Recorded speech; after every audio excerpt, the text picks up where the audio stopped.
పేదవాళ్ళ కోసమే మనం ఈ పింఛన్లు ఇస్తున్నాం. అదే మాదిరిగా సరే మీకు ఇల్లు లేదు, ఇల్లు కట్టేయమంటాం. మీకు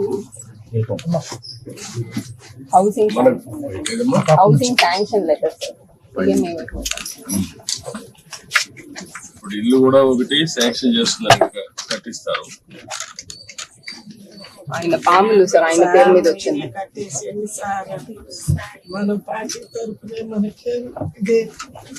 ఇప్పుడు ఇది తీసుకోండి అమ్మా, మీరు సిఆర్డిఏ మీరు కలిసి ఏరియాలో ఉండే వాళ్ళకి ఇండ్లు ఇలాంటి వాళ్ళకి కొంతమంది కట్టుకోలేదు కట్టిద్దాం.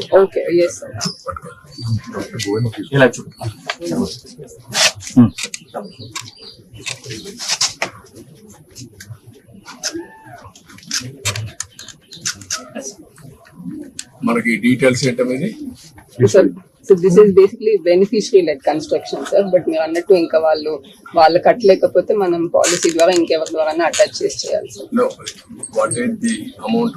1.8 నేను ఇల్లు కట్టేయమంటాను, చెప్తాను, కట్టి మీకు ఎట్లా చేయాలో చేస్తాను అన్నట్టు చేపిస్తాను. దానికంటే ముఖ్యంగా ఇప్పుడు ముగ్గురికి బెనిఫిట్ వస్తుంది. ఇట్లా నీకు రాబోయే రోజుల్లో 4,000 వస్తుంది, ఆవిడికి 5,000 వస్తుంది, మీకు ఒక 4,000 వస్తుంది.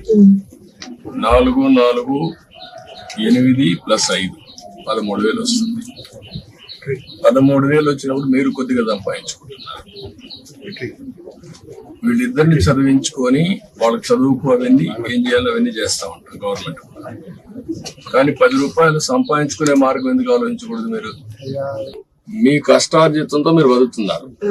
ఒక్కసారి పిల్లల్ని బాగా చదివించారనుకో మీ జీవితం బాగా, ఇంకా డబ్బులు సంపాదించే మార్గం ఏంటి? నేను అన్ని ఆలోచిస్తున్నా.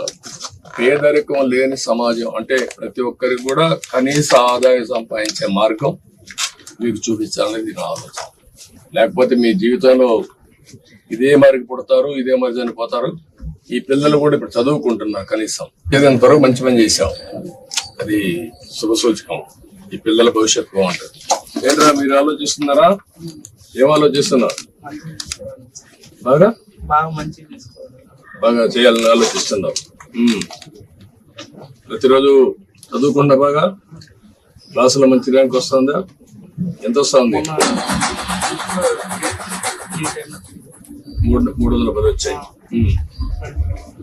500కి. నీకంటే ఇంకా ఎంతమంది బాగా వచ్చారు? వాళ్ళకంటే నువ్వు ఎందుకు ముందు? నువ్వేంట్రా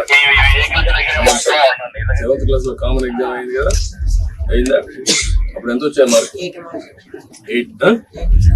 80 నుండి 100కి 80 వచ్చాయి. నీకంటే ఎక్కువ వరకు వచ్చాయి.